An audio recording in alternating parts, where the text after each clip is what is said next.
puis liste IE1, c'est 2 entiers, les voilà. Donc, 2 entiers IE1 et 4 pointeurs et liste. Ça, donc, c'est des variables globales du programme principal. Voilà. Ensuite, donc, on avait demandé le nombre d'étapes. C'est un N. On va créer le premier élément. Donc, vous voyez là que je mets une allocation de cellules. Parce que si je n'avais pas nommé ce type-là cellule, j'aurais dû dire allocation de size of structure, ainsi de suite. Je vais mettre tout le détail. Par contre, si je donne le nom de cellule, donc je peux mettre carrément allouer une cellule, donc un espace dynamique. Donc, T info reçoit A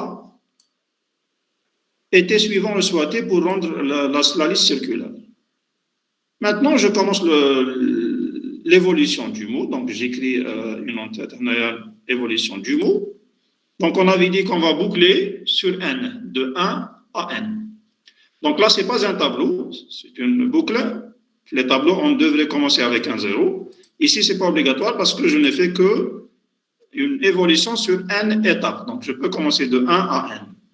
Or, lorsqu'on voulait utiliser les tableaux, on devait commencer toujours de 0 à strictement inférieur à 1. Donc, qu'est-ce qu'on avait dit? P reçoit T. Et ensuite, un switch, donc un caveau sur la P information. Le KA, donc c'est juste des traductions, allouer la cellule, P info reçoit B, P2 info reçoit C, ainsi de suite. Bon, le brick ici, c'est pour arrêter le cas. Une fois qu'on est sorti, donc on a fait un cycle sur la liste, je vais afficher l'étape. On est à quelle étape? C'est à l'étape I. Et j'appelle la procédure affiche. Donc, on va voir après qu'est-ce que c'est. Là, pour le moment, on a mis le pointeur en entrée. Donc, je vais afficher T. Et je saute une ligne pour que la prochaine fois, je vais faire des affichages chaque étape sur une ligne. C'est bon? Bon, on avait vu la solution algorithmique, donc en principe, tout le monde a dû commencer déjà la programmation. Parce que là, je donne juste le... Monsieur. Oui. دقيقة بغيت نسقسيك على مالوك. Oui. قبل مالوك باش نديرو بين قوسين الكيس تايب كما هنايا. Oui, le case data, donc ce qu'on appelle, c'est-à-dire là, c'est pas, il y a quelques compilateurs qui l'exigent, d'autres non. C'est clair. Il y a des compilateurs qui vous exigent de donner le type ici, c'est-à-dire faire un casting ici, avant de my allocation. Il y a des compilateurs qui ne l'exigent pas. Donc, si vous êtes sur le code blocks n'exige pas qu'on met un casting ici.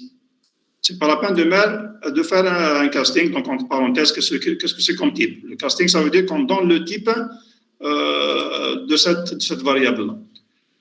Qu'un autre compilateur, c'est donc qui exige un casting ici. Donc, vous devez mettre entre parenthèses le casting. Le code blocks ne l'exige pas. Donc, je peux mettre directement l'allocation de la mémoire. C'est bon? Oui, monsieur, merci.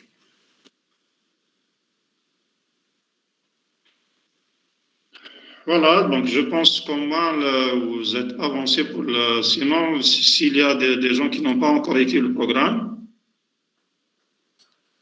qu'ils le fassent maintenant.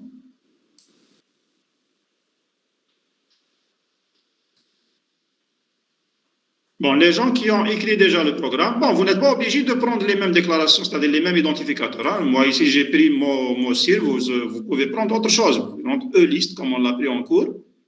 L'élément, c'est E-list, ainsi de suite. Donc, chacun a le choix de choisir ses propres mots de variables. Mais la structure reste la même. Donc, si je change le mot CIR ici, je le mets E-list, je dois mettre E-list ici aussi, ainsi de suite. La partie info, vous l'appelez var ou les infos, vous l'appelez comme vous voulez.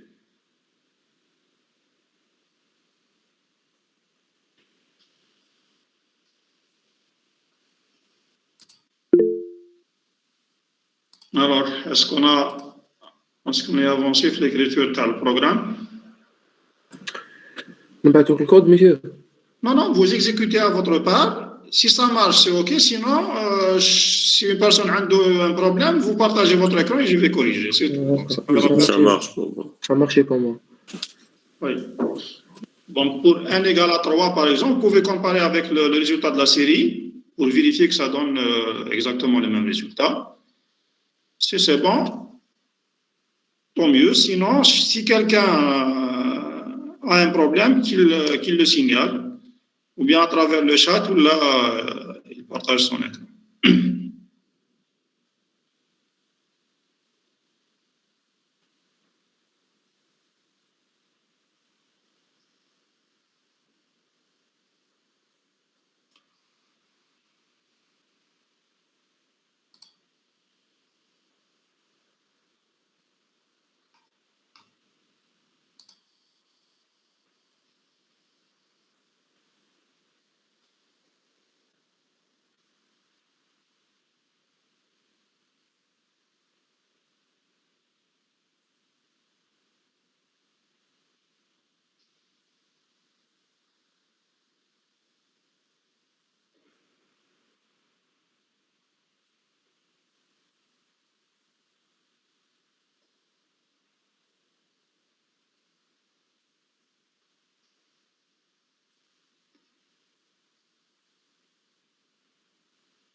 Alors, qui est-ce qui a envoyé le message? Il n'y a pas son nom ici.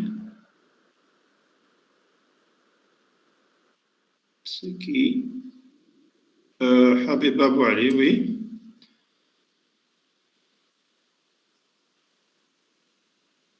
Bon. Alors, Bouali, tu as utilisé la première notation, ce qui fait qu'on va définir le suivant comme un pointeur vers le même nom. Si vous voyez le chat. Oui, c'est correct. Et dans ce cas, j'ai dit qu'il faut déclarer la variable comme un pointeur. C'est-à-dire, lorsque vous déclarez le paramètre de la tête, vous voyez que vous avez mis étoile tête. Ça marche. C'est bon. La réservation, la même chose. Donc, chaque fois que vous déclarez, vous mettez ce étoile-là. Et ensuite, bien sûr, on fait ce traitement-là. Le problème, j'ai dit que la notation HDS, elle est correcte, oui, mais c'est-à-dire lorsqu'on veut déclarer un paramètre en entrée-sortie, vous devez mettre ici étoile, étoile, c'est-à-dire double étoile. Là, le premier, c'est pour le type de la variable déjà. Et le deuxième, pour dire que il est en entrée-sortie, donc il est transmis par référence. Je ne sais pas qui est-ce qui a le dernier. C'est Bouzila. Oui. C'est pas Bouali, c'est Bouzila. Oui. Oui, ما نقدرش نبعث au complet. معلش. ما نقدرش نبعث Oui, c'est correct. Quand tu as choisi la première notation, c'est OK. C'est OK pour la première notation, sauf qu'il faut faire attention. Hein, d'ailleurs, donc ce que tu as fait, c'est bon. Mais n'a pas de préférence. Bon, c'est une préférence. Ça veut dire que je ne vous oblige pas à déclarer avec la notation 1. Mais vous allez voir, si on déclare l'affichage, par exemple, avec la tête en entrée-sortie, tu dois faire un double étoile sur la tête. Et à chaque fois, il faut gérer ça au moment de l'appel, ainsi de suite. C'est bon?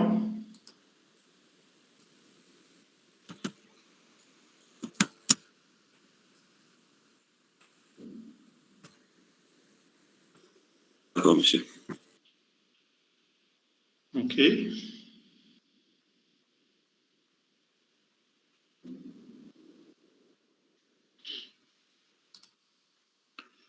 Est-ce que tout le monde a eu le résultat?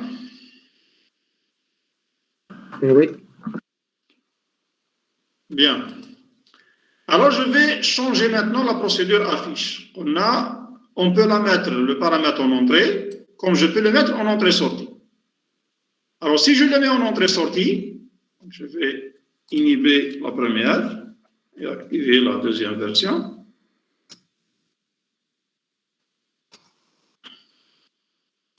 Voilà.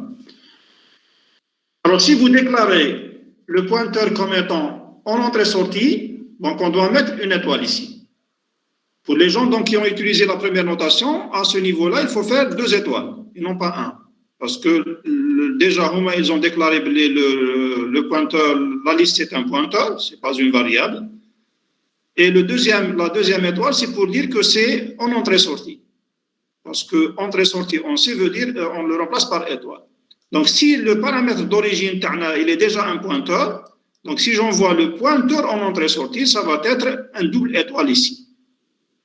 Alors, si je garde la deuxième notation, si vous déclarez ici étoile, donc le test, voilà ce que vous devez faire. Chaque fois qu'on utilise le paramètre, c'est-à-dire dans toutes les procédures où j'utilise les paramètres en entrée-sortie, la règle c'est la même. Si on déclare un paramètre en entrée-sortie, chaque fois qu'on le manipule à l'intérieur de la procédure, je dois le manipuler toujours avec son étoile. C'est clair? Donc, ce qui était T différent de nil devient étoile T différent de nil. Ce qui était P égale à T devient P égale étoile T. Ce qui était T info, la P info, ça devient étoile T info. Maintenant, j'ai fait exprès de dire étoile T reçoit étoile T point suivant, c'est-à-dire j'ai parcouru la liste en utilisant le pointeur T pour voir que si je fais ça, ça va fausser les calculs. Ça veut dire que je peux afficher la première fois, mais une fois que je modifie, je ne peux plus afficher la liste parce que j'ai perdu la tête. Je l'ai envoyé en entrée-sortie et donc j'ai mis le parcours avec le T. Ça marche la première fois, mais si vous faites un deuxième appel, ça ne va pas marcher. Donc, vous pouvez sauvegarder ou le copier qui m'a dit. Donc, vous inhibez la première version de affiche, vous développez la deuxième version de affiche juste après. Faites attention maintenant à l'appel. Lorsque j'appelle affiche, ce qu'on avait fait ici, je dis affiche T. Alors, si je déclare la fonction avec un paramètre en entrée-sortie, le paramètre en entrée-sortie, lors de l'appel, l'étoile devient le et commercial. Ça veut dire que l'appel maintenant, je vais appeler avec affiche et commercial T. Sinon, le programme ne va pas donner de résultat. Donc, tout paramètre qui est transmis en entrée-sortie, lors de l'appel, l'étoile est remplacée par et commercial. Alors, si vous exécutez tel que c'est Agdaya, c'est bon. Ça veut dire qu'il va afficher le résultat, en principe. Mais on va faire une petite modification. Vous allez voir l'effet de faire cette erreur-là. Alors, donc vous prenez juste copier-coller. Copier la partie affiche. Vous l'inhibez avec slash étoile. Vous la copiez ici. Et vous changez chaque fois le T, vous le changez par étoile T. Sauf que Naya, P reçoit P suivant, la P info, vous mettez étoile T pour voir la différence après.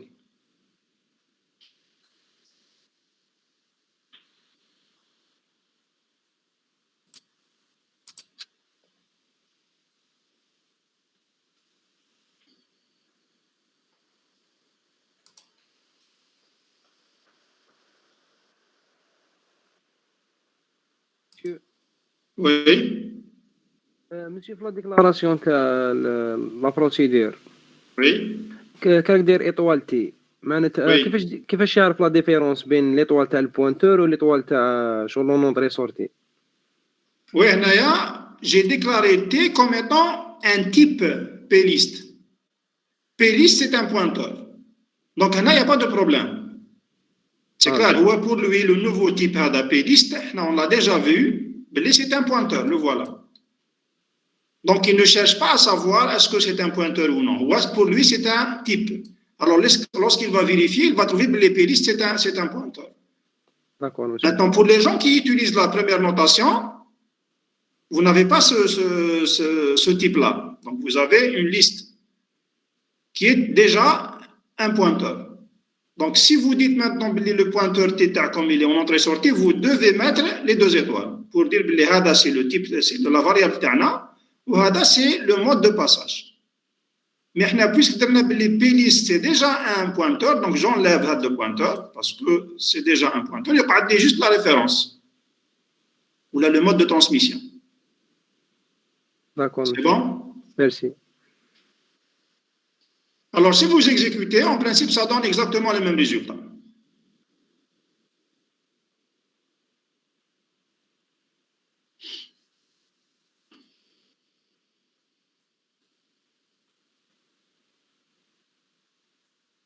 Maintenant, on va faire une petite manip. Est-ce que vous avez exécuté?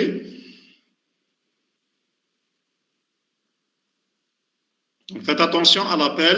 Vous devez changer aussi l'appel et mettre un E commercial. Donc, vous inhibez affiche sans le mode de passage avec un deuxième affiche en utilisant le E commercial pour le paramètre pour dire qu'il était déclaré en entrée-sortie.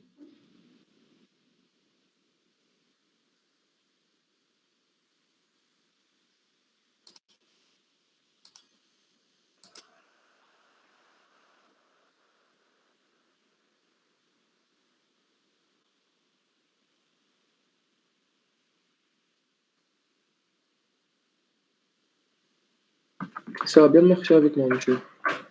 كيفاش؟ Ça a marché avec moi. Oui, en principe, ça marche. Ça marche. Oui. Alors maintenant, qu'est-ce que vous faites? Je fais la dernière étape. OK? Je vais faire un deuxième appel, comme si je voulais afficher deux fois le résultat. Donc, vous faites ici un deuxième affichage. Deuxième affichage. Et j'appelle toujours affiche T. C'est-à-dire, j'appelle la même procédure. Qu'est-ce que ça donne? Donc, vous prenez juste copier. Au lieu de prendre sur de ligne, vous mettez deuxième affichage pour voir qu'est-ce que c'est que le deuxième affichage. Ensuite, faites appel à la même procédure et voir ce que ça donne. Toujours, vous appliquez pour n égale à 3 pour ne pas agrandir l'affichage.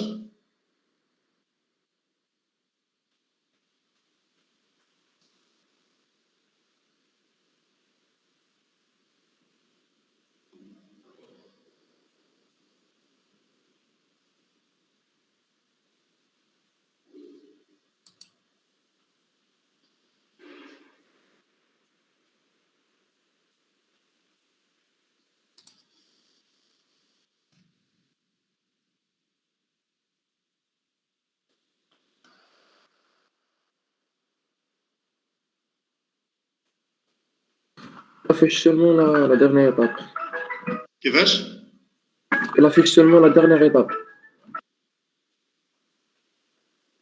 Il affiche la dernière étape. Oui.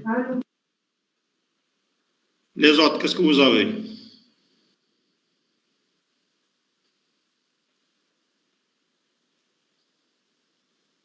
Une erreur.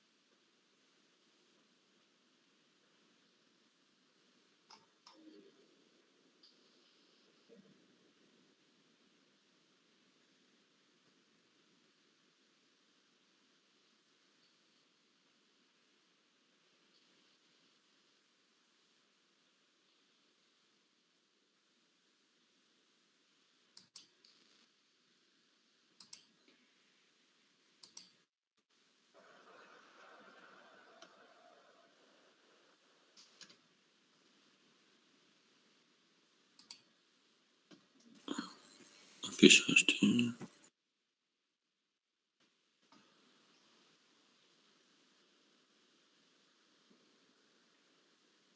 Elle donne que la dernière étape.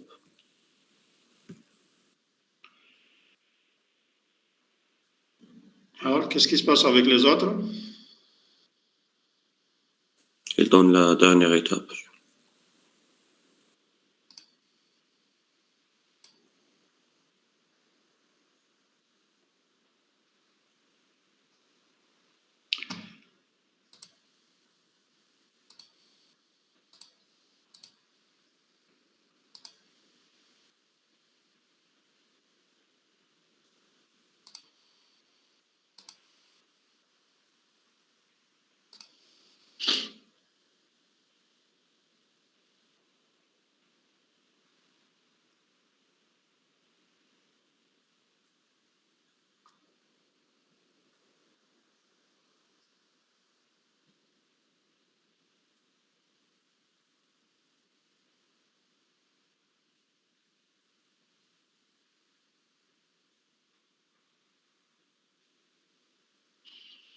Alors maintenant, essayez de modifier la procédure affiche et on va parcourir avec P au lieu que ce soit avec le paramètre D.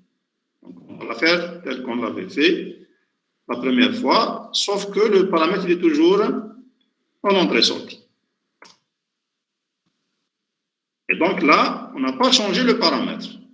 On l'a sauvegardé dans P et ensuite on avait fait le parcours avec un P. Qu'est-ce que ça donne?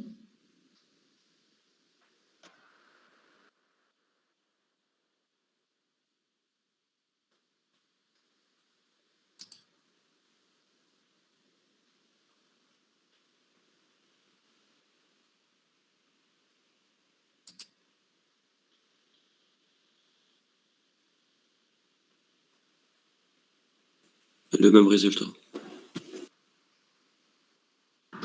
Il donne seulement la dernière étape. Non, la dernière étape, non. Ça veut dire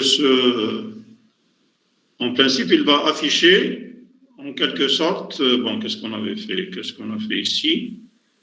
À chaque étape, étape I, faites l'appel. Ah oui. Il affiche à chaque étape, monsieur. Chaque étape indique deux affichages. Il affiche étape 1, par exemple. Donc, premier affichage, deuxième affichage. Oui.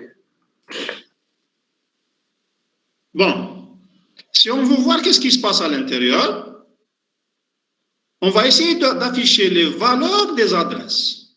Voilà ce que je vais faire maintenant. Toujours la procédure avec entrée-sortie. Vous ajoutez le détail afficher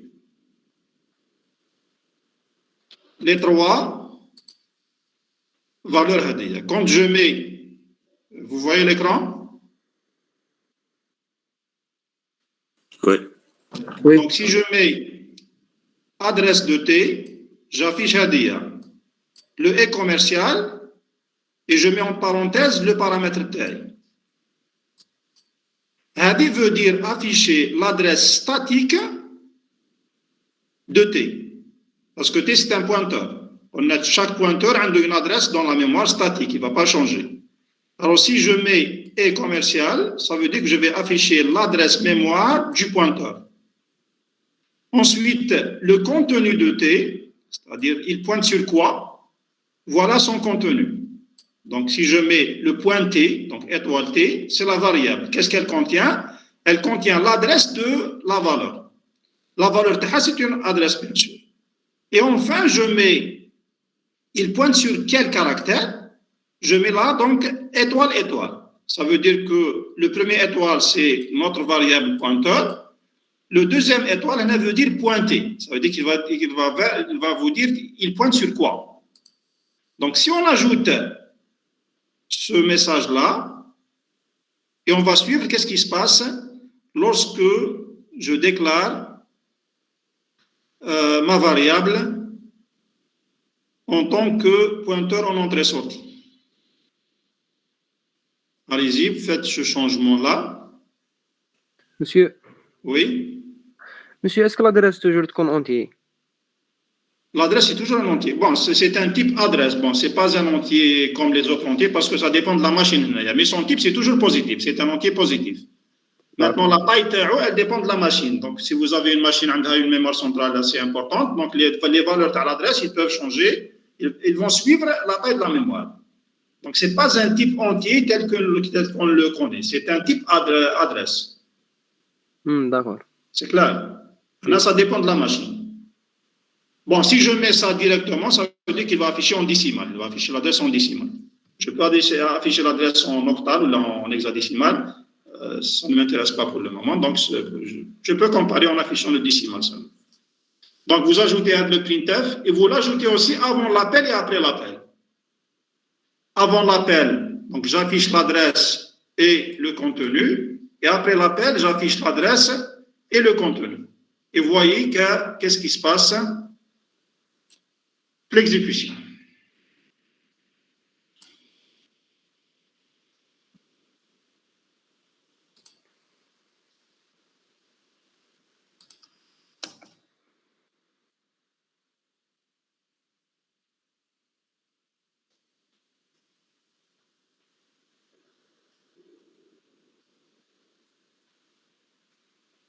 Monsieur, Oui. monsieur, est-ce qu'il y a l'enregistrement de TCP? Non. Vous voulez que je l'enregistre? Est-ce que vous voulez que j'enregistre? Mais je pense, bon, parce que... Oui, monsieur, de préférence. Bon, je vais lancer à partir de cet instant-là. Merci, monsieur.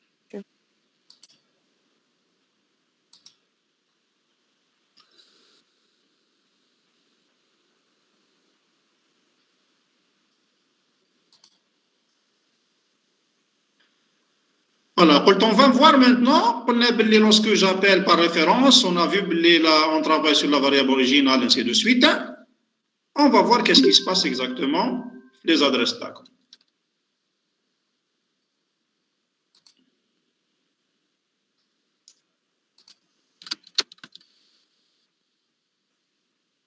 Donc, quand vous ajoutez le printf à l'intérieur de la procédure dans la boucle, d'où, avant l'affichage de la valeur, vous ajoutez ce printf. Je vous donne le temps. Donc, l'essentiel, c'est d'afficher ces trois valeurs. Comment vous avez le... Bon, faites attention, AT, on l'affiche en tant qu'entier, mais la valeur de T, c'est-à-dire le contenu, je l'affiche en tant que caractère. J'ai affiché comme le caractère, non pas son code. Parce que si vous mettez pourcentage D, il va afficher le code du caractère. Et donc, là, on ne va pas savoir qu'est-ce que c'est comme caractère. Il faut connaître le code ASCII. Donc, la dernière valeur, vous l'affichez en tant que caractère. Parce que la liste TANS, c'est une liste de caractères.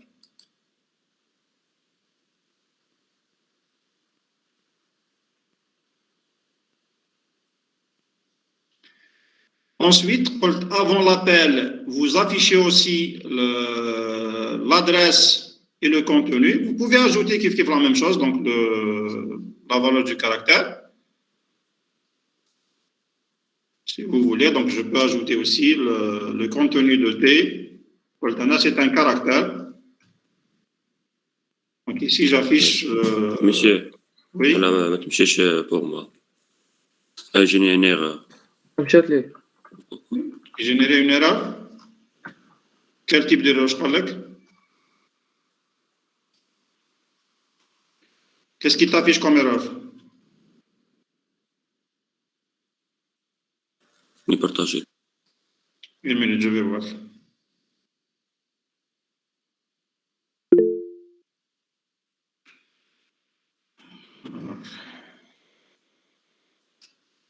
Tu agrandis le... Voilà. Tu as utilisé la première notation. Oui. Oui. La première notation. Bon, je ne vois pas. Zed, tu fais un agrandissement parce que je vois mal le résultat là. Oui. Alors... Donc, liste étoile, étoile.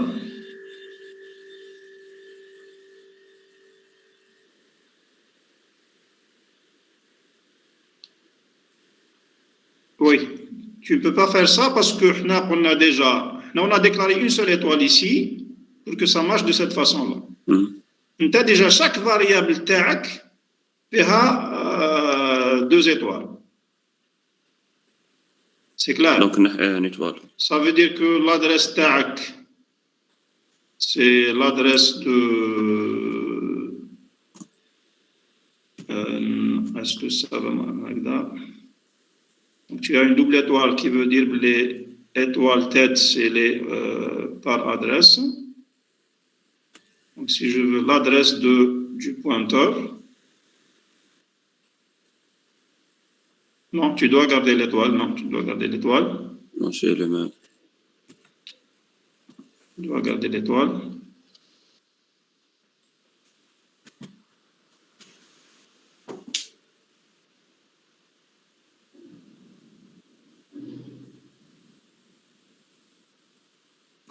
بارك في الآخر. أساس. هنا واقع في الأفيش. Tu affiches quoi? L'adresse de T.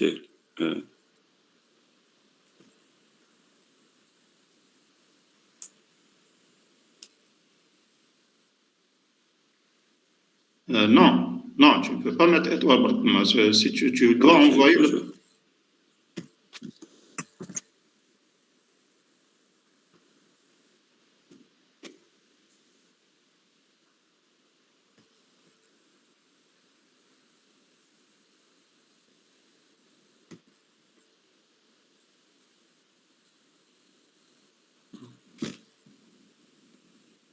C'est pour ça que j'ai dit que la première notation, tu vas avoir des problèmes parce qu'il faut bien gérer. La deuxième notation.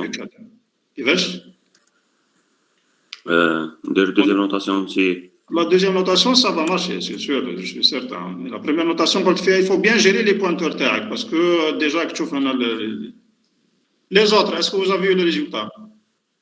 Oui. On met le partage TAC, s'il te plaît.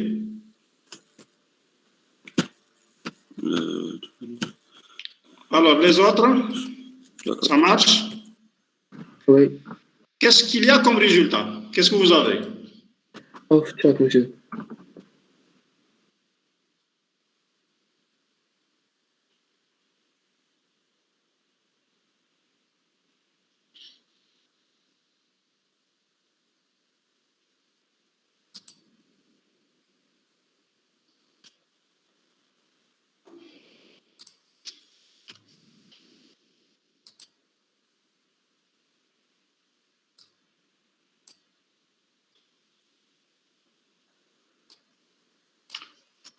Alors, il faut voir les adresses qu'on vous affiche.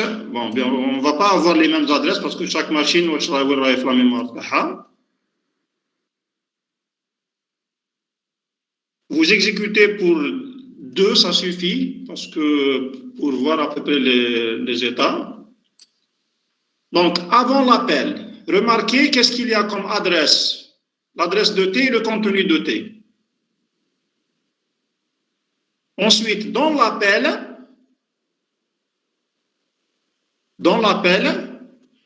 remarquez qu'est-ce qu'il y a comme adresse de T. Qu'est-ce que vous avez comme adresse de T par rapport avant le T?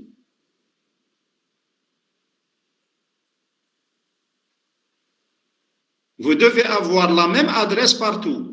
Oui, la même. OK? Par contre, le contenu, il change. Oui. Ça veut dire quoi? Ça veut dire qu'on est en train de travailler sur la variable originale. En effet, on a envoyé le paramètre Tana en entrée-sortie. Ça veut dire qu'on travaille sur la même zone d'adresse. Parce que l'adresse de T, c'est clair, l'adresse de TADS, c'est une adresse statique. Et comme j'ai envoyé le paramètre en entrée-sortie, donc je travaille sur l'adresse, la même adresse. On travaille sur la même adresse. Et donc vous aurez toujours la partie identique, que ce soit avant l'appel, à l'intérieur de l'appel, ou bien après l'appel. Par contre, le T HADA, qui est le contenu de T, il change. À chaque fois, donc, vous pointez vers le caractère. Et d'ailleurs, vous avez le caractère TACOM. Il vous affiche parfois A, donc le contenu A, c'est pour la première étape. La deuxième étape, vous remarquez dans la deuxième étape que l'adresse B, le premier B que vous avez obtenu, son adresse, non pas statique, l'adresse dynamique. C'est-à-dire, ce n'est pas l'adresse du pointeur. L'adresse du pointeur, vous remarquez que ça reste la même dans toutes les étapes, parce que le paramètre en entrée-sortie. Donc, je travaille sur la variable originale de T, du pointeur. Le contenu du pointeur, vous remarquez bien que le pointeur du B, du premier B, mais le deuxième B qui est généré pour la deuxième étape, ce n'est pas le même. C'est bon? Oui. Par contre, l'adresse du premier A, la première étape, ou l'adresse de le A, la deuxième étape, vous avez la même adresse. C'est ça? Oui. Pourquoi Hadia? On a la même adresse pour le A et non pas pour le B.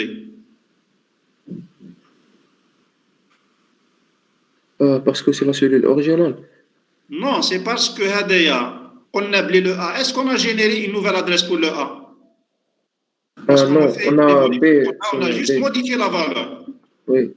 C'est clair. Donc le pointeur est le même. C'est la valeur qui a changé.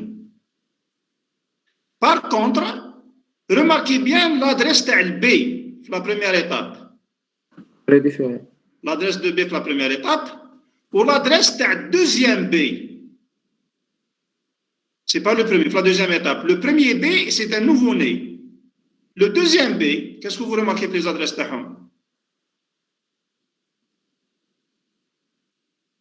le B est à la première étape ou le deuxième B est à la deuxième étape. Qu'est-ce que vous remarquez pour les adresses?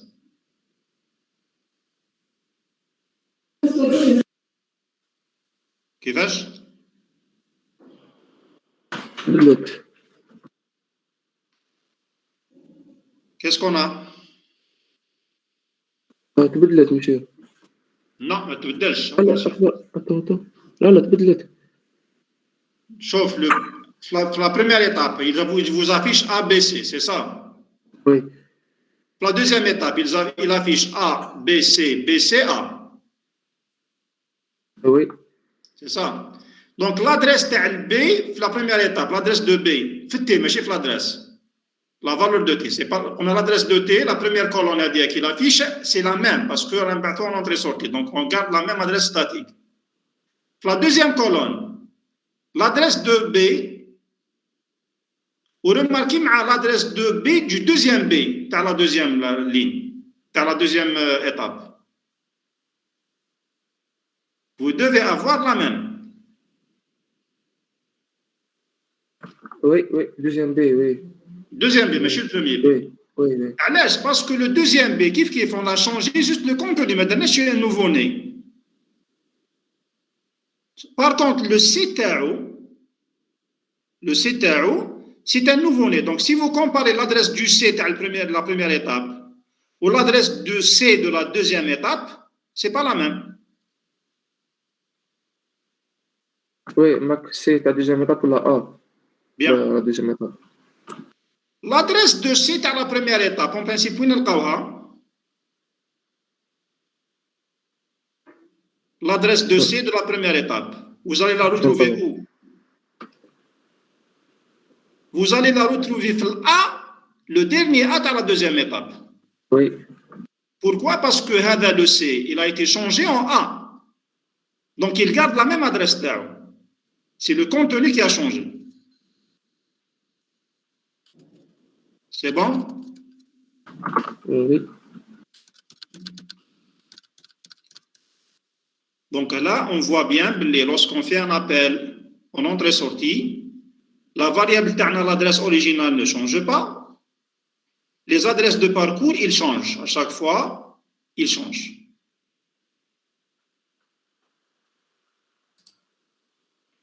Bon. Maintenant, on va revenir. La procédure TANA affiche avec un paramètre en entrée. C'est clair, on fait la même chose, sauf que l'affichage est en entrée. Donc, vous pouvez reprendre la même chose ou là, inhiber Hadia maintenant, c'est l'inverse.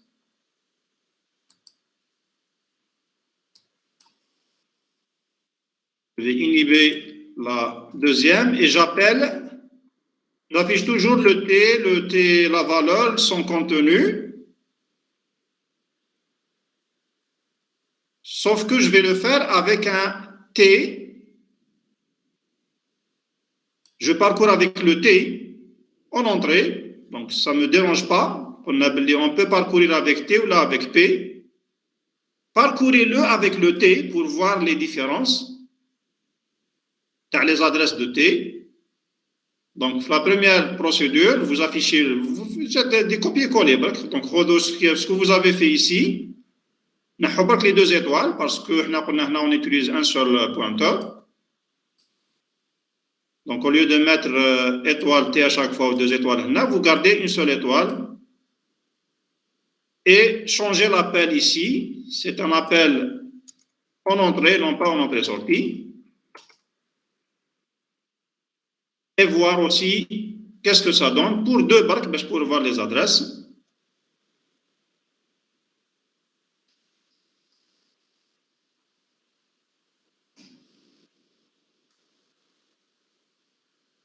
Tu m'as changé la procédure.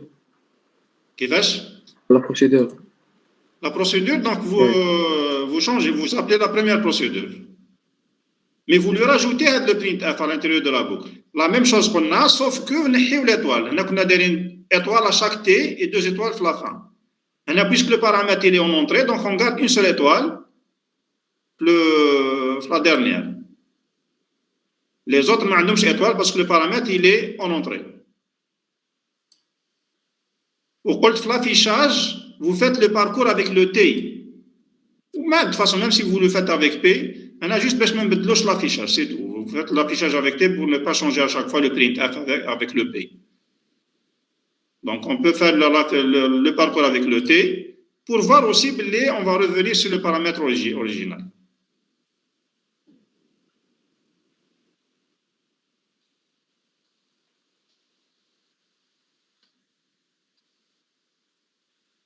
Donc, vous ajoutez le printf, la procédure, la première version de la procédure en entrée. Attention, les étoiles ici. Donc, vous enlevez les étoiles dans le premier ou le deuxième et vous enlevez la deuxième étoile dans le troisième. Faites le changement HADA. De toute façon, HADA, ça ne gêne pas. Parce que si vous mettez le P, vous devez mettre ici P, P et P. Et attention, l'affichage ici, l'appel de la procédure, vous devez mettre le premier appel, vous inhibez le deuxième, // pour le deuxième, et on va voir qu'est-ce qui se passe pour les adresses.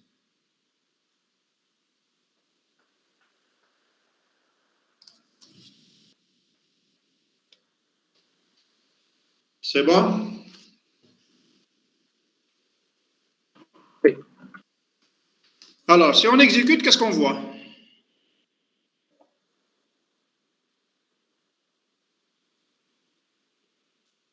La tête a toujours presque la même. Alors, vous voyez l'adresse avant l'appel.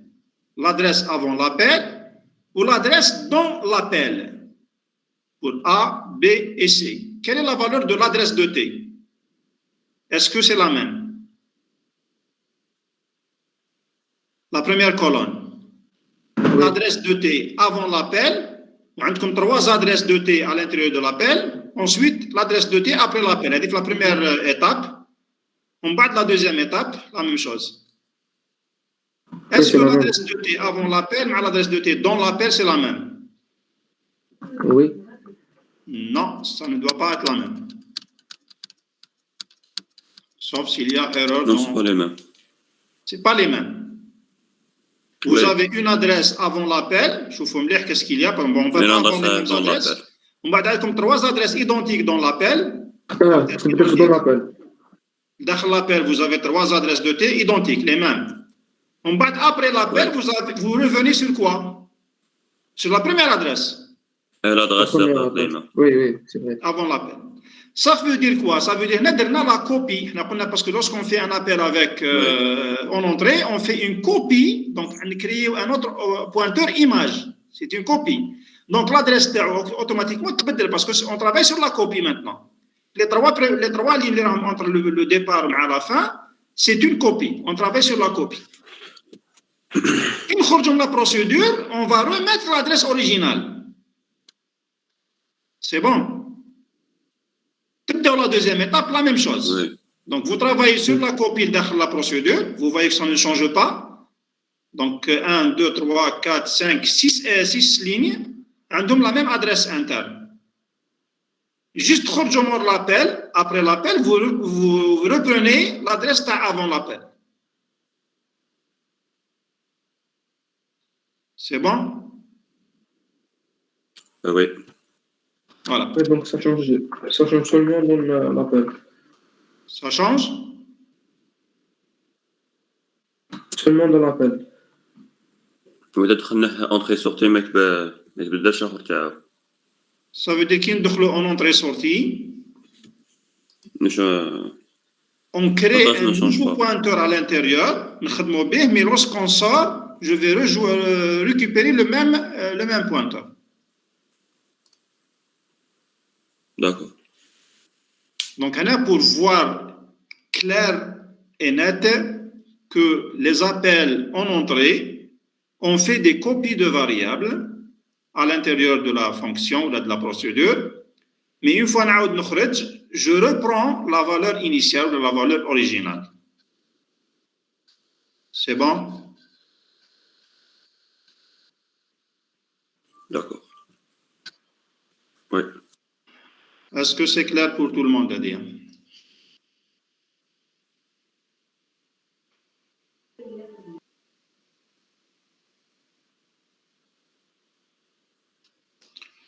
Voilà, maintenant, si vous voulez revenir pour le calcul du temps d'exécution, on peut s'en passer maintenant, classe, on peut revenir, vous inhibez les affichages à Docamen, c'est juste pour voir l'intérêt le mode de passage entre les sorties. Si on veut calculer le temps d'exécution, donc on revient juste pour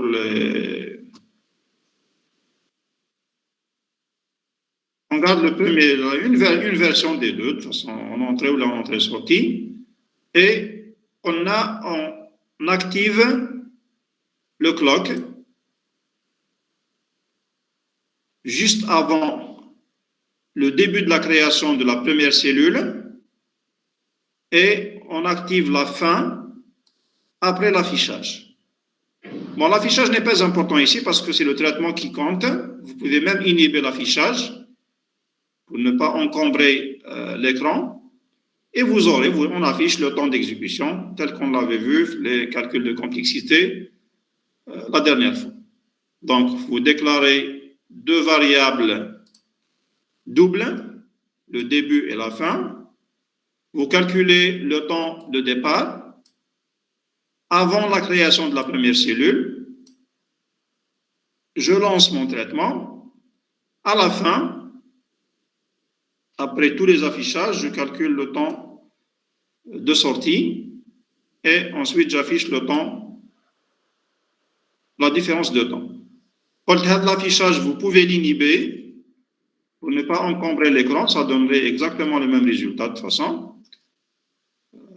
Bon, le temps d'exécution va différer, mais on va voir l'essai exponentiel. Donc, si je lance avec des valeurs, de petites valeurs, vous aurez le temps d'exécution. Si vous augmentez, chaque fois, le temps va augmenter en exponentiel.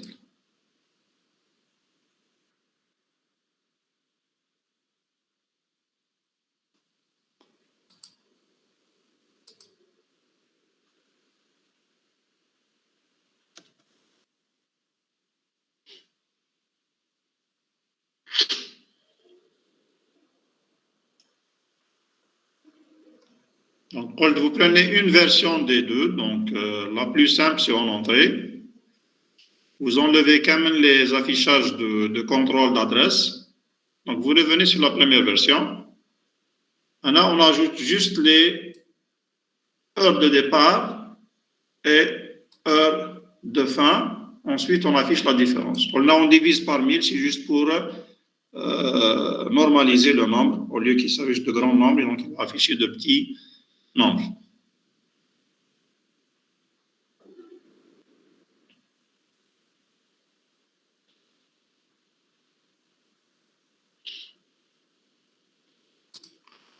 C'est bon?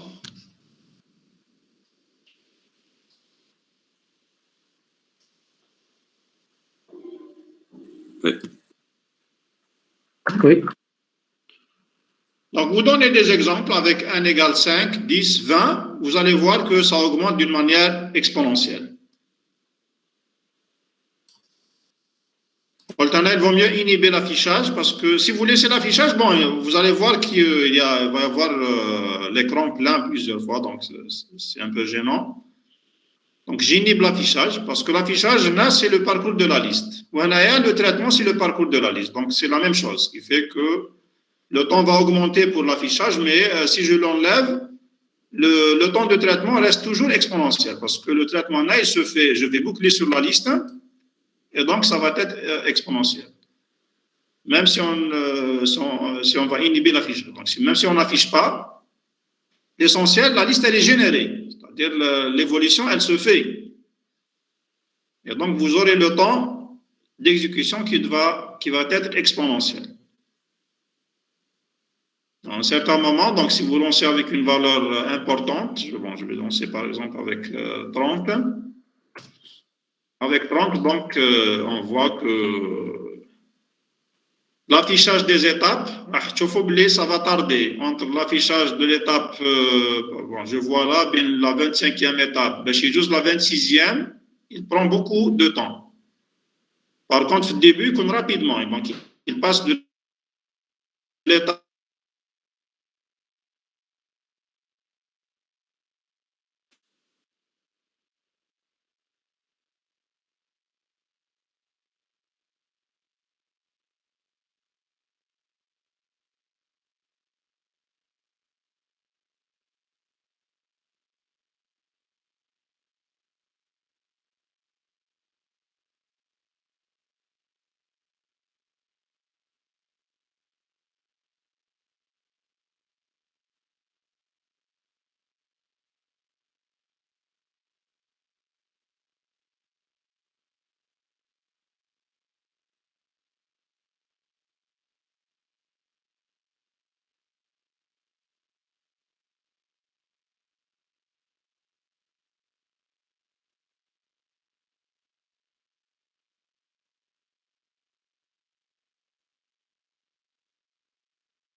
بروف راح.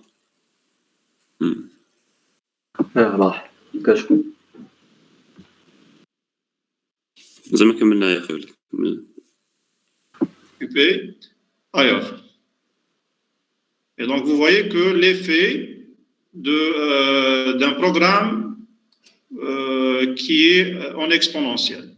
Donc, on avait vu l'exemple que si je donne 1 égale à 100, le cours que ça va durer des siècles. Alors, j'ai fait la bêtise de donner 1 égale à 30.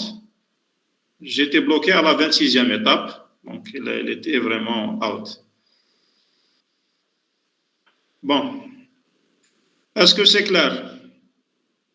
Donc, le but de l'exercice, c'était ça. Donc, c'est de voir déjà la manipulation des listes. Comment je fais le passage de paramètres. On a vu que comment ça... Les modes de passage entrée et entrée-sortie, quels sont leurs effets sur avant l'appel et après l'appel. Alors, si c'est clair, je peux passer à un autre exercice. Bon, je vois que les gens quittent la réunion. C'est peut-être difficile de suivre un TP en ligne, je sais.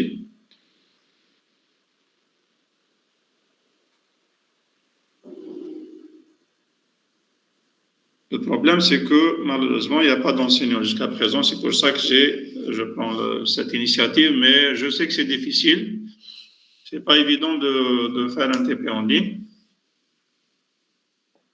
Alors, qu'est-ce que vous décidez? Parce que je vois presque la moitié là qu'ils ont quitté la réunion.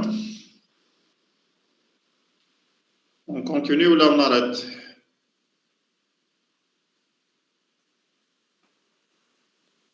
Comme tu veux. Monsieur, Oui. pour lever la النقطة تاع التي بي نديرو بروجي ولا un examen? Mais je n'ai pas pris encore la décision. Donc, je vais voir après comment. Je vais essayer quand même de faire des TP en présentiel la prochaine fois. Bon, on va essayer. Bon, je ne vous rassure rien parce que ça me dépasse un peu. Alors, si vous voulez qu'on traite un autre exercice maintenant.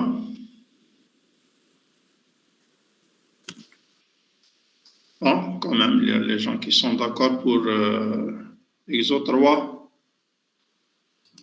Exo 3, c'est quoi? Je vais voir qu'est-ce que c'est l'Exo 3.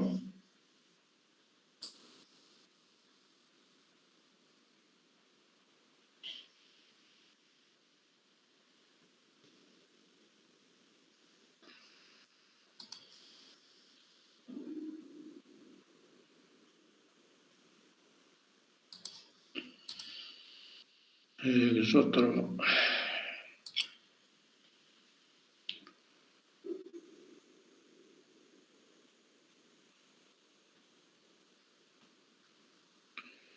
Oui, l'exo 3, c'est l'exercice de détache. Oui. Bon, je vais déjà partager la solution algorithmique. On va voir. Bon, on l'a traité en cours. Je donne juste parce que je prépare la correction. Alors, si je change le partage vers.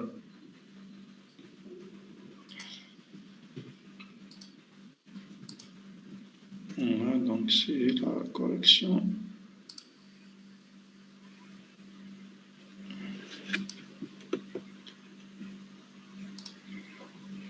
Alors, vous voyez l'algorithme?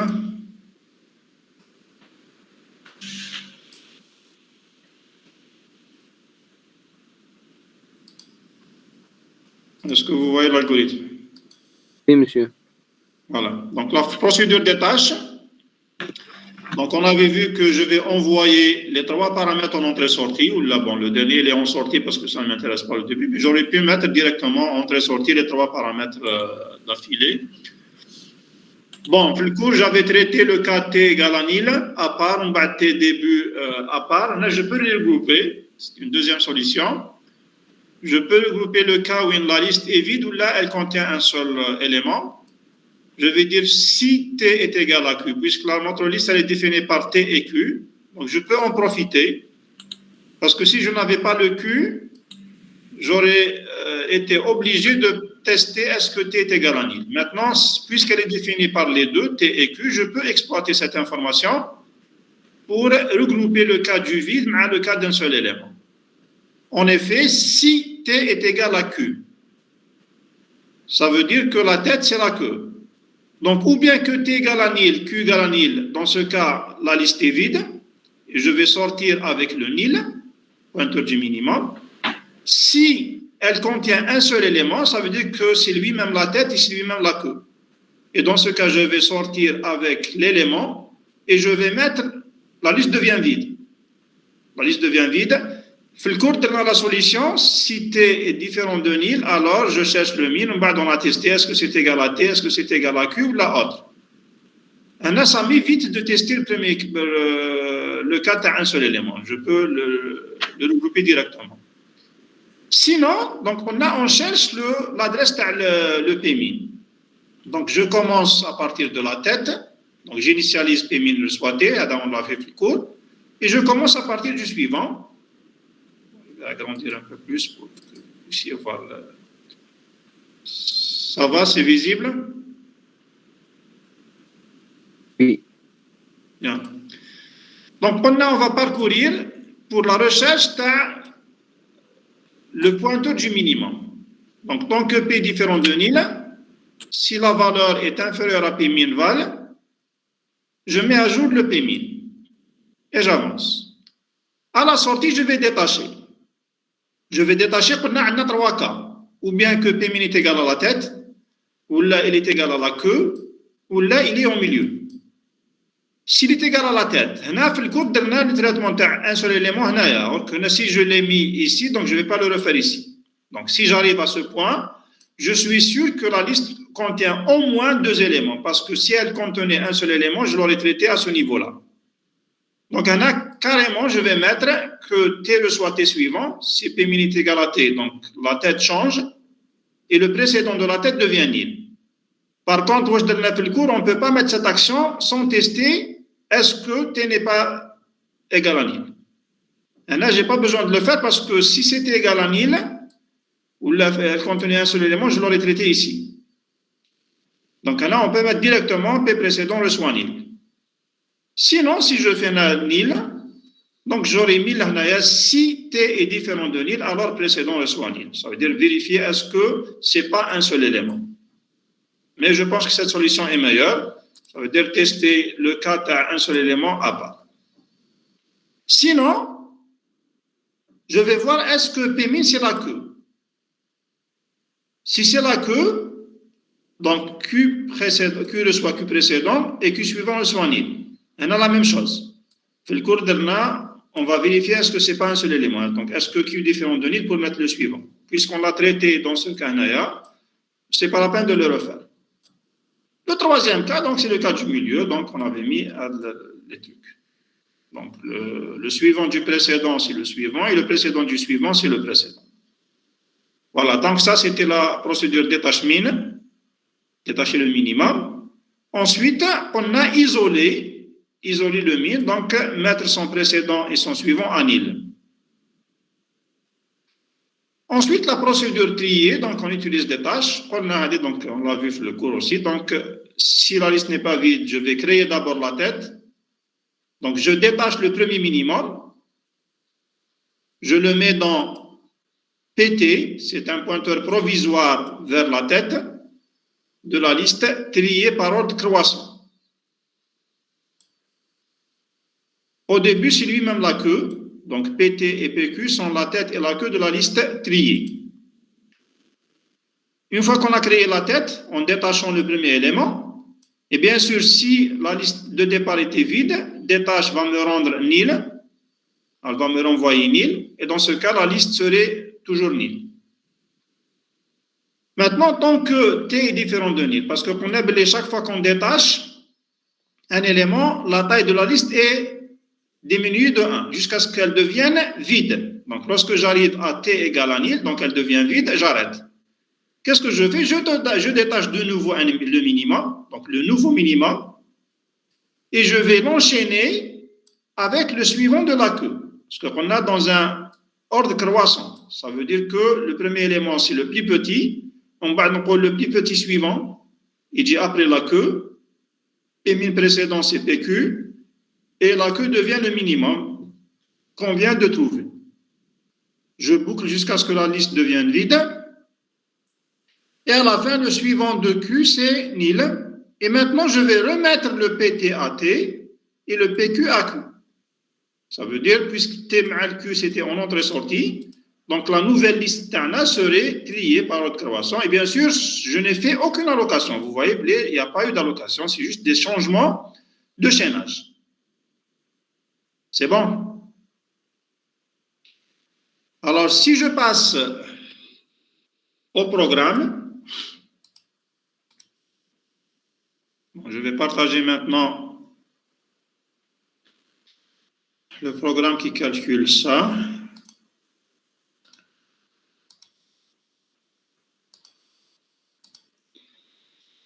Alors, le programme, c'est où? Voilà. C'est bon? Vous voyez le partage? Oui. Bien. Donc, là, c'est la définition de la liste doublement chaînée. C'est la même chose qu'on a, je l'ai appelé P-liste BD pour faire la différence entre P-liste simple et P-liste doublement chaînée. Donc, c'est un pointeur vers un élément de la liste. L'élément de la liste, donc, c'est la même chose. Donc, je déclare un enregistrement que j'appelle cellule. Je garde toujours le mot cellule parce que je me les programmes. Lorsque je fais un copier-coller, dans ce cas, lorsque je fais une allocation mémoire, c'est toujours allocation de cellules. On va rajouter le précédent, les doublement enchaînés. Les simplement enchaînés, c'était le suivant seulement. Donc, j'ai deux pointeurs, précédent et suivant, avec la valeur entière ici. Une valeur caractère, ici, c'est une valeur entière. C'est bon la déclaration? Ouais. C'est clair. Et vous voyez, je peux changer les noms, ça ne me dérange pas. J'aurais pu garder liste, Oui, mais pour faire la différence, quand se met à liste bidimensionnelle ou doublement enchaînée. La procédure des tâches TI, la voilà. Donc, j'envoie 3 paramètres en entrée-sortie. Vous voyez que T, il est en entrée-sortie, Q, il est en entrée-sortie, et P-min, il est en entrée-sortie. C'est bon? On va traiter le premier cas. Elle est vide ou là, elle contient un seul élément. Si le pointeur de T, c'est lui-même le pointeur de Q, donc on va avec le pointeur de min, c'est l'un des deux. Donc, on va dire étoile T ou l'étoile Q, c'est la même. Et maintenant, la liste devient vide parce que si je vais détacher un seul élément, et la liste ne contient qu'un seul élément, donc elle serait vide. Donc, je traite le cas hadat à un seul élément ou la vide. Cas vide ou un seul élément, tel qu'on l'avait fait l'algorithme. Sinon, donc je vais rechercher l'adresse du min ici. Ce n'est pas le max parce que c'était on a deux cas parce que min ou la max. Donc j'initialise au premier élément. Donc le pointeur c'est la tête. Et je commence à partir du suivant. Tant que c'est différent de nil. Donc si la valeur est supérieure à P-min, je change le P-min. Et j'avance. Une fois que j'ai trouvé l'adresse, donc là, c'est juste une traduction de l'algorithme. Détacher P-min sans le supprimer veut dire l'enlever de la liste. Donc, on a 3 cas. Premier cas, si le minimum est la tête. Donc, si P-min est égal à la tête, on a la tête avance, donc tête reçoit tête suivante. Vous remarquez là que j'utilise toujours le étoile. Parce que le paramètre T est déclaré en entrée-sortie. Donc, chaque fois que je manipule le T, je le manipule avec une étoile. Et T précédent reçoit nil. Alors, juste là, lorsque vous manipulez le champ, il faut rajouter les parenthèses. Sinon, ça ne marche pas. Donc, con affectation. T, je peux affecter. Mais si je manipule la partie champ de l'enregistrement, vous devez mettre le étoile T entre parenthèses. C'est bon, sinon ça vous donne des problèmes sur le langage C. Bien, sinon, si ce n'est pas la tête, je vais tester est-ce que c'est la queue. Alors, vous voyez là que je peux tester sans les parenthèses. Parce que je manipule les pointeurs. Mais lorsque je manipule le champ, je dois mettre le pointeur entre parenthèses. Si c'est avec étoile. Sinon, ce n'est pas la peine. Alors, si le pointeur T c'est Q, donc le minimum c'est la queue. Là, donc, je vais changer la queue. Elle reçoit le précédent, devient la queue. Ou le suivant de la nouvelle queue, c'est nul. Le cas du milieu, donc on a les suivants du précédent qui changent et le précédent du suivant qui change. Vous remarquez là que je manipule toujours les parenthèses lorsque j'utilise les champs de l'enregistrement. Vous voyez là les parenthèses. À la fin, donc, j'isole le P-min, donc je mets son précédent en nil et son suivant en nil. C'est bon? C'est exactement la traduction de l'algorithme. Sauf qu'il faut prendre en compte les caractéristiques d'AC. Donc, étoile T, à chaque fois, je manipule les variables T avec une étoile. Sauf le P, parce qu'il est déclaré en entrée-sortie. Sauf le PT, c'est une variable locale. Donc, je n'ai pas besoin d'utiliser l'étoile P à chaque fois. Et vous remarquez là que Pval, je n'ai pas besoin d'utiliser les parenthèses. Le P. Par contre, le Pmin, j'utilise les parenthèses. Sinon, vous serez bloqué par le compilateur. Voilà. Le tri, la procédure triée. Donc, on a juste les deux paramètres de la liste, la tête et la queue, en entrée-sortie. Pourquoi? Parce qu'il se peut qu'ils vont changer. Parce qu'on a procédé par le changement de pointeur, et non pas un tri classique où je modifie juste la valeur. Parce que si je modifie juste la valeur, je n'ai pas besoin d'envoyer T et Q en entrée-sortie.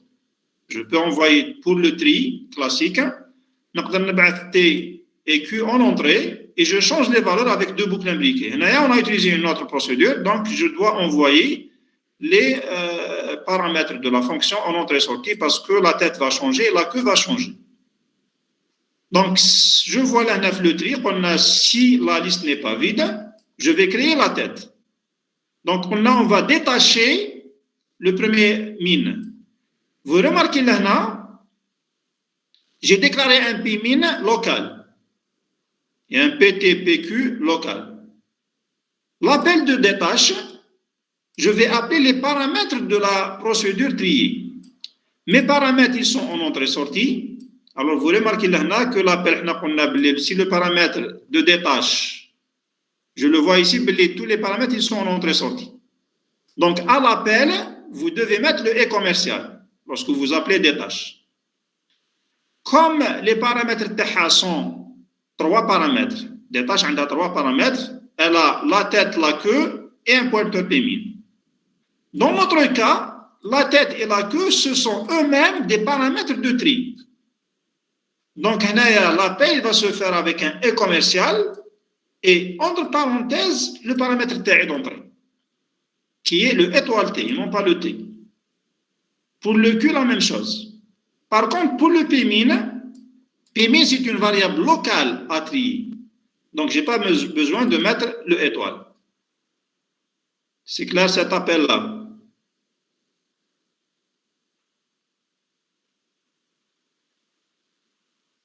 Est-ce que l'appel des tâches est clair? C'est bon. Donc, là, faites attention, lorsque vous appelez une procédure dans une autre procédure avec des paramètres en entrée-sortie, donc, le fait que le paramètre est en entrée-sortie, je dois mettre un et commercial. Et comme le paramètre utilisé pour cet appel, c'est lui-même un paramètre en entrée-sortie, donc je dois avoir les deux. Le et commercial pour dire que détache fait un appel en entrée-sortie. Et étoile, c'est parce que le paramètre TE, il est en entrée-sortie pour la procédure appelante. C'est la procédure appelée, détache, et tri, c'est la procédure appelante. La procédure appelante tri fait à des paramètres en entrée-sortie, donc ils doivent passer l'appel de détache avec un et commercial, mais comme il est déjà en entrée-sortie, je vais rajouter le et. Par contre, là, vous remarquez que je n'ai pas mis de étoile parce que le Pmin TE pour le moment, il est en local. Bon, je détache donc le premier min et j'initialise la tête de la liste provisoire. PT et PQ, c'est des pointeurs provisoires de la liste finale. La liste finale TANAS, c'est T et Q. Donc, à la fin, on va remettre les pointeurs à T et à Q. Mais pour le moment, je vais dire que PT, c'est la tête de la liste triée et QPQ, c'est la queue de la liste triée. Donc, pour le moment, PT, c'est Pmin. PQ, c'est PT ou la Pmin, la même chose, parce qu'ils pointent vers la même chose. On peut pour le moment, provisoirement, je mets un PT suivant, reçoit nil. Donc, PT et PQ sont la tête et la queue de la liste triée. Maintenant, on va passer à la création des autres éléments. Les autres éléments, tant que T est différent de nil, parce qu'on va utiliser détaché. À chaque fois, je détache. Donc, je détache un minimum avec le même type d'appel. Donc, les deux paramètres T et Q, ils seront envoyés avec des étoiles. Par contre, Pmin, c'est sans l'étoile parce que c'est local. On va donc les PT précédents, ce qui était la tête, donc le précédent TAO, c'est P-min. P-min suivant, c'est...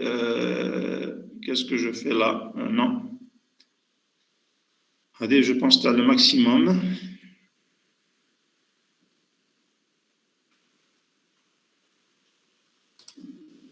Oui, maintenant on devrait avoir un P-min précédent, c'est PQ, parce qu'on veut trier dans un ordre croissant, c'est ça?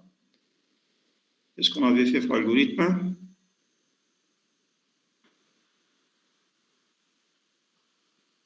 Oui, on avait mis PQ suivant, c'est P-min. Parce que c'est un maximum, parce que j'ai deux versions. PQ suivant, c'est P-min, et P-min précédent, c'est le PQ. Ensuite, le PQ devient P-min. C'est bon. La tête ne change pas parce qu'on est dans un ordre croissant. Donc, une fois qu'on a créé le minimum, il n'y a pas de minimum. Maintenant, c'est à partir de la queue. Donc, tous les autres minimums, je vais les enchaîner à la queue. Donc, PQ suivant, c'est P-min. Et P-min précédent, c'est PQ. Et il devient lui-même la queue. Et à la fin, je vais dire que PT précédent, c'est nul. Et PQ suivant, donc j'aurais pu mettre ici PT précédent, parce que sans le refaire, PT précédent soit nul. Et ici, je vais mettre PQ suivant, soit nul. La sortie. Maintenant, une fois que j'ai terminé, je remets le PT à étoile T et je remets le PQ à étoile Q pour changer la tête et la queue de la liste initiale. Parce que la liste initiale, elle n'était pas triée, maintenant elle devient triée parce que c'est PT qui est trié. C'est bon? Oui. Bon, là, j'ai utilisé une petite procédure de création d'une liste pour faire les tests. Et là, ce qui a été demandé pour l'exercice, c'est ça. Bon, on a rajouté l'affichage. Là, on l'a vu, qui m'a l'offre, sauf que ce n'est pas une liste circulaire, c'est une liste simple. Bon, qu'elle soit doublement enchaînée ou la simple, c'est la même chose. Donc, tant que T est différent de nil, j'affiche la valeur et je passe au suivant. Par contre, j'ai créé une procédure qui va créer en FIFO. Je vais vous l'envoyer après pour faire les tests, parce que le programme principal, on ne peut pas tester la validité des deux procédures détachées triées. Donc, GNAS, c'est ce qu'on a fait dans le cours. Ce qu'on a fait dans le cours, créé en FIFO, sauf que je l'ai traduit en C. Donc là, je vais vous l'envoyer après. Maintenant, en entrant dans le programme principal, je vais demander la taille de la liste. Je vais créer les éléments de la liste avec la procédure créer FIFO. Donc, je lui donne la tête et la queue avec le nombre d'éléments.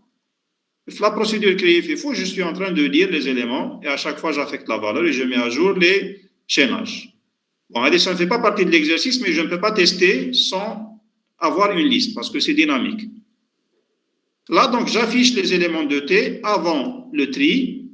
Je vais lancer le tri, ou le tri, il va lui-même appeler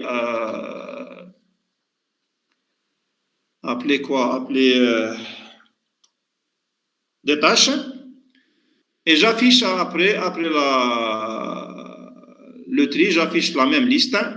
Et on va voir qu'elle sera triée par ordre croissant.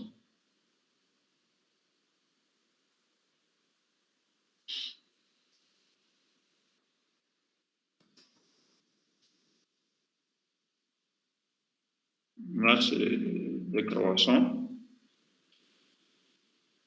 Qu'est-ce qu'il y a comme problème? C'est des tâches.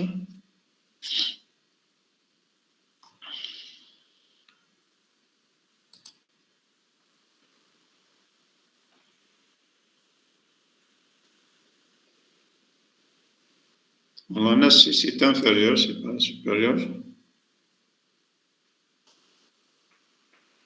C'est clair, la procédure des tâches. Donc, si je trouve une valeur inférieure à P-min, je change le P-min, ce n'est pas supérieur. Sinon, vous allez avoir le max, sinon pas le min. Parce que j'avais une procédure des tâches max et des tâches min, les deux cas.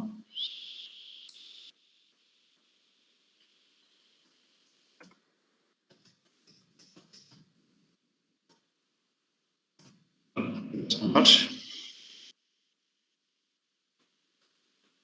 Alors, si vous êtes toujours en ligne, je peux vous envoyer les programmes à demain juste pour voir la créer et...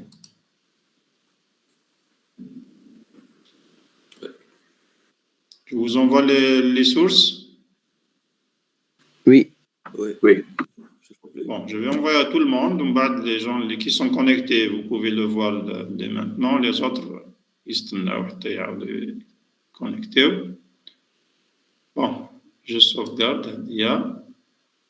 Donc, il s'appelle Tri Detachmin. OK. Je le ferme pour pouvoir l'envoyer déjà. Alors, je suis où? Un nouveau message. OK.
Voilà, je l'ai envoyé, donc je reprends.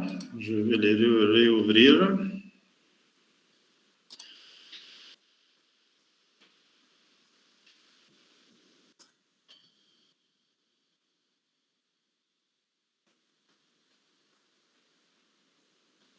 C'est bon, vous l'avez reçu? Oui. Oui. OK, donc vous pouvez le charger. C'est juste pour voir la procédure ADIA, pour pouvoir l'appliquer, créer en FIFO. Bon, vous pouvez la revoir après à tête reposée. Qu'est-ce que je fais là? C'est exactement ce qu'on a fait le cours, sauf que si on sait. Monsieur, j'ai une question. Oui. La procédure qui comptait entrée-sortie, on rajoute l'étoile. Mais Oui. si c'était genre juste entrée ou bien juste sortie, est-ce qu'on rajoute l'étoile? Non, Juste entrée ou là? sortie. Non, ce qu'on a sorti et entrée-sortie, c'est la même chose. La différence sera bien entrée ou là, entrée-sortie. Parce que qu'est-ce que ça veut dire sortie? Sortie, ça veut dire que la valeur initiale ne vous intéresse pas, c'est tout. Vous avez besoin de la sortie. Mais point de vue déclaration, c'est-à-dire point de vue mode de passage, le mode de passage entrée-sortie, mais à sortie, c'est exactement la même chose. Donc, que ça soit en entrée ou là en sortie, et plutôt en sortie ou là en entrée-sortie, c'est toujours étoile. En entrée, je ne mets rien. Donc, vous avez remarqué ici, la procédure des tâches, elle est où? La voilà. Donc, l'algorithme qu'on a, il était en sortie. Maintenant, j'ai déclaré avec étoile. La même chose. C'est clair? Vous avez Oui. toujours le partage Oui. tassé, oui. Donc, même si P1000 il est en sortie, parce que initialement, je n'ai pas de valeur pour P1000, c'est la sortie qui m'intéresse, mais je le déclare par référence. C'est pour ça qu'il vaut mieux utiliser les modes de passage, ou bien par valeur, ou bien par référence, parce qu'il y en a deux, mais chez trois. Le troisième, on a en quelque sorte éclaté le mode de passage par référence. Si vous avez besoin de la valeur initiale avant l'appel, donc on dit blessé en entrée-sortie, donc je vais envoyer avec une valeur et je vais sortir avec une nouvelle. Si par contre je ne m'intéresse pas à la valeur initiale, le cas par exemple, je ne m'intéresse pas, le P1000, je ne l'ai pas avant l'appel. Je vais avoir un pointeur après l'appel. Donc c'est en sortie. Mes points de vue de mode de passage, c'est le même. Qu'il soit en entrée-sortie ou là en sortie, c'est toujours étoile. Par contre, il n'y a qu'un en entrée seulement, mais je ne mets rien, je ne mets pas de étoile.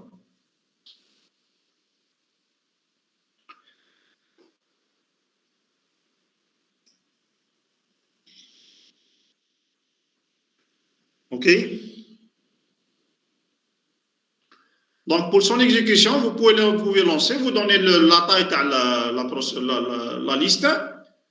Maintenant, vous donnez n'importe quelle valeur sur la même ligne, séparée par un espace barque. Vous donnez le nombre de valeurs que vous avez donné avec la valeur de 1. Par exemple, 5 valeurs, je donne 5 valeurs. 1 égale à 10, je donne 10 valeurs. Donc, il va vous afficher, qu'est-ce qu'on a fait principal maintenant? On va afficher la liste telle que vous l'avez saisie en FIFO. Ça veut dire saisie 1, 2, 3, 3, 1, 2, 3. Donc, il va vous afficher la liste en FIFO. Ensuite, il va appeler le tri et il va afficher la liste tri.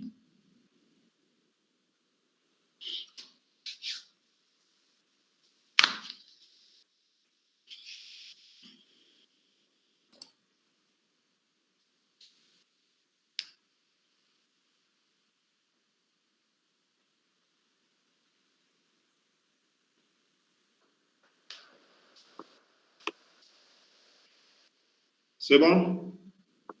Oui, monsieur, est-ce que vous allez nous envoyer l'exercice 7? Exercice 5? 7. Oui, à la fin, je vais envoyer tout. Ouais. Je vais envoyer les différentes versions qu'on a vues. Merci.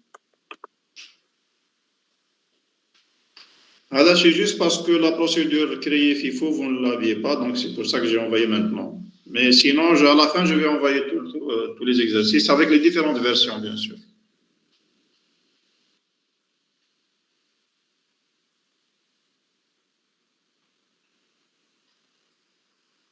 Donc là, vous voyez, il y a pas, si on arrive à écrire l'algorithme, la traduction, donc il n'y a pas de difficulté. Il y a quelques caractéristiques dans le C, donc quand est-ce que j'utilise le étoile, quand est-ce que j'utilise le commercial, l'appel, c'est des choses qu'on va apprendre sur le langage C. Mais sinon, c'est juste une traduction. Donc, le plus intéressant, c'est de développer la solution.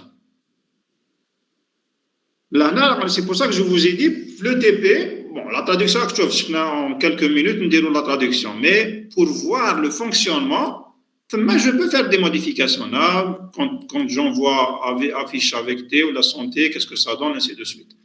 Mais sinon, la traduction, là, une fois qu'on a appris les bases du C, ça devient un jeu d'enfant. Là, ce n'est plus... En tout cas, si vous voulez la manipulation des pointeurs, il faut faire attention. Parce que les astuces, quand même, il faut les apprendre. Mais sinon, il n'y a pas vraiment une difficulté. Maintenant, pour les gens qui ne maîtrisent pas déjà les bases du C, allez, c'est vrai. Si on ne maîtrise pas les bases du C, il devient difficile de manipuler, surtout les listes. Ou là, autre chose, lorsqu'on passe aux piles et aux arbres, c'est encore plus difficile. Je dis plus difficile pour les gens qui ne maîtrisent pas les bases du C. Mais maintenant, si on maîtrise les bases du C, là, la traduction, c'est très simple. Et pour moi, le fonctionnement qui est intéressant, c'est-à-dire c'est de comprendre comment ça fonctionne.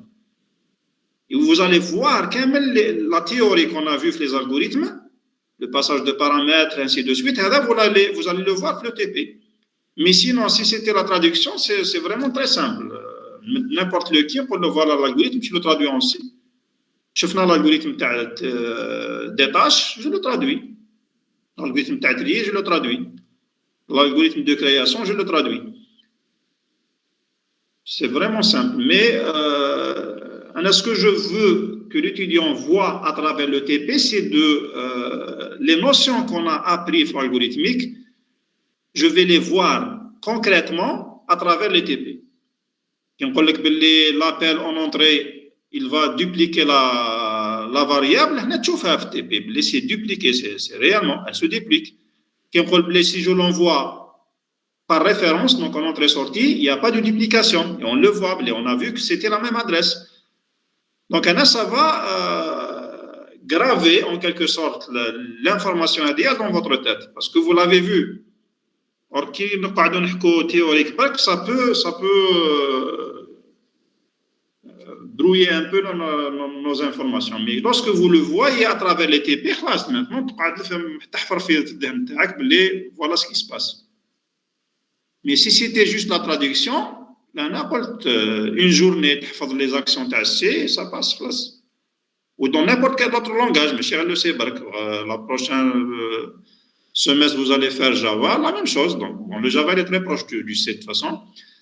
Une fois que tu as les actions de Java, qu'est-ce qu'ils font? Mais Java, à travers la POO, la programmation orientée objet. Mais tu fais les notions de la POO. Tu vas les appliquer à travers le Java, c'est tout. Donc, il faut comprendre les notions de l'algorithmique. On les applique à travers le C ou à travers d'autres langages.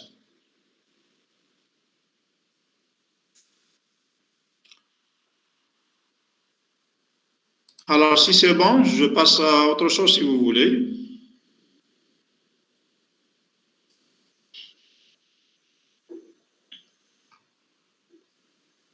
Il y avait l'exercice 6. C'est toujours une liste doublement chaînée de caractères qui constituent des mots. On vous dit que chaque mot est une suite de caractères différents de blancs et les mots sont séparés par un ou plusieurs blancs et on demande d'inverser les mots de la liste et non pas la liste entièrement. C'est clair? L'exercice, si vous êtes d'accord. Si vous avez terminé le 3, vous en avez testé, je peux passer au 6.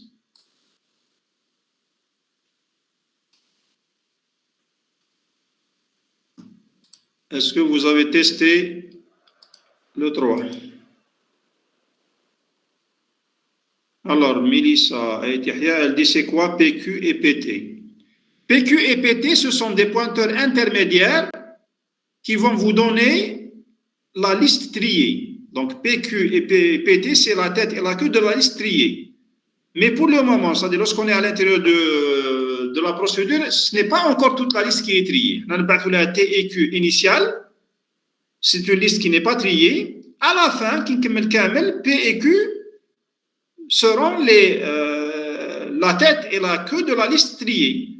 Donc, à la fin, on avait affecté, donc si vous voyez là, la procédure T, à la fin, donc on avait affecté PT à T et PQ à Q, à étoile Q à étoile T.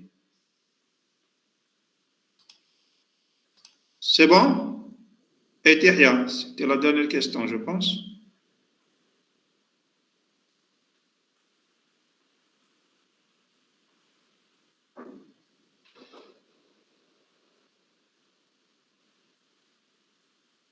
Est-ce que c'est clair? Oui. Et Yahya, c'est bon?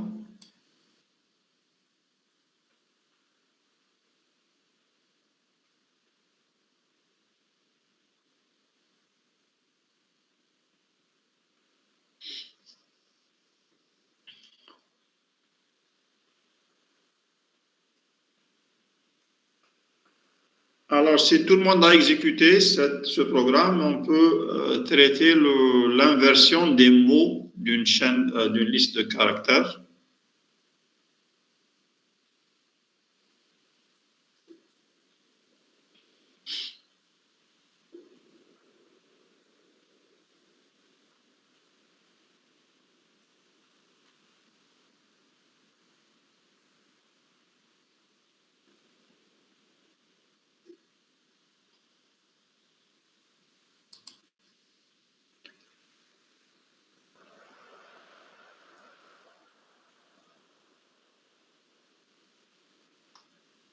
Je vois que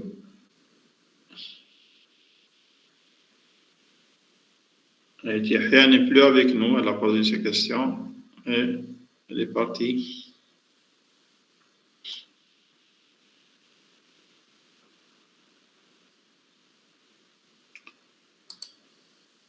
Alors, qu'est-ce que vous décidez?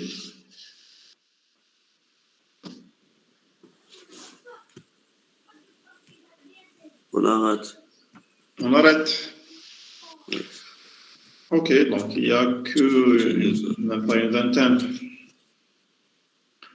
Bon, on va réfléchir à ce qu'on peut faire avec les TP les prochaines séances, parce que Agda, je sais que ça ne va pas marcher.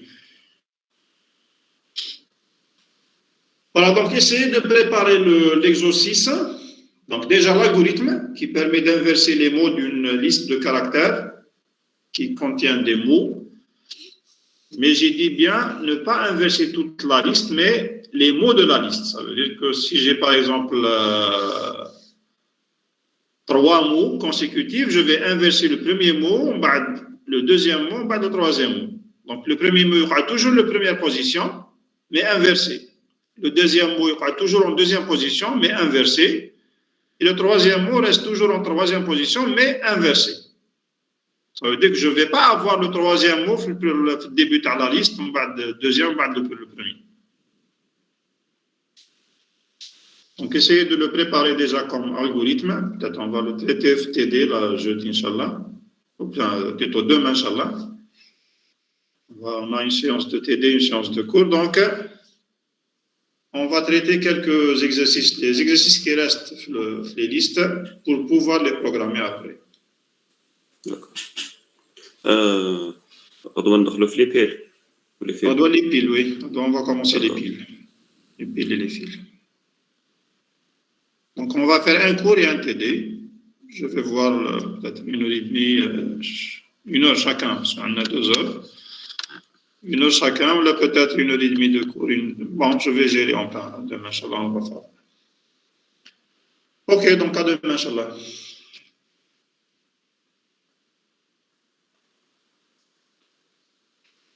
S'il n'y a pas d'autres questions, j'arrête la séance.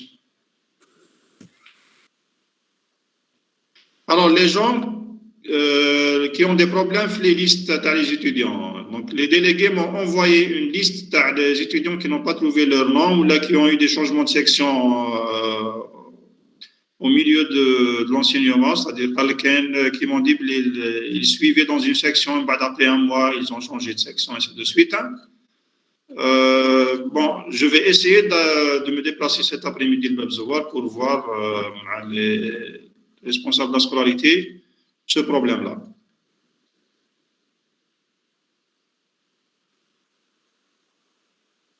C'est clair. Donc, je vais essayer de me déplacer cet après-midi. Je vais vous mettre je vais vous transmettre l'information que j'aurai de la responsable de la scolarité, de Mademoiselle Naguer. Donc, s'il y a des problèmes qu'on peut régler sur le champ, c'est OK. Comme les gens ont des problèmes, je vais envoyer donc pour chaque. J'ai une liste d'une vingtaine d'étudiants qui ont des problèmes sur les 3 sections A, B et C. Je vais vous envoyer la réponse d'ici ce soir, Inch'Allah, si je l'aurai aujourd'hui. Sinon, une fois que j'ai la réponse ou bien une explication de ce qui se passe, je vais vous envoyer les résultats. À travers vos délégués, bien sûr. Je ne vais les délégués, on m'a toute l'information. OK? D'accord, monsieur. OK, d'accord. Mais là, demain, Inch'Allah. Merci, monsieur.